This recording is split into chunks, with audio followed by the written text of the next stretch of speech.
បាទជំរាបសួរពុកម៉ែបងប្អូននេះហើយគឺជាសង្វៀនលេខកូដមរណៈដែលរៀបចំនៅក្នុងស្ទីឌីយោរបស់ស្ថានីយ៍ទូរទស្សន៍ Town Full HD TV នៅយប់នេះដោយផ្ទាល់តែម្ដងគឺយប់ថ្ងៃទី8ខែ8ឆ្នាំ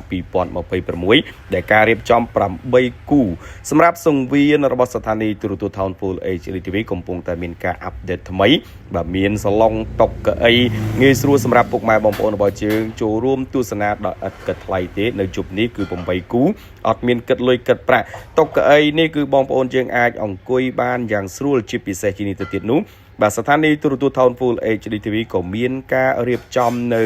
បាទកៅអីអង្គុយហ្នឹងគឺមានពូកមានអីចឹងទៅបងប្អូនយើងអង្គុយបាទកាន់តែងាយស្រួលមានម៉ាស៊ីនត្រជាក់ផាសុខភាព LED ធំងាយស្រួលទស្សនាជាពិសេសការប្រកួតនៅយប់នេះនៅមហាព្រឹត្តិការណ៍លេខកូដមរណៈទាំង8ជាមួយថាកីឡាករគុនខ្មែររបស់យើងទាំង8រូបដែលត្រៀមប៉ះជាមួយនឹងកីឡាករអន្តរជាតិមកពី7ប្រទេសតើលទ្ធផលយ៉ាងណានោះសូមរងចាំទស្សនាទាំងអស់គ្នាយប់នេះម៉ោង8យប់នៅក្នុងស្ទូឌីយោរបស់ស្ថានីយ៍ទូរទស្សន៍ Town Full HD TV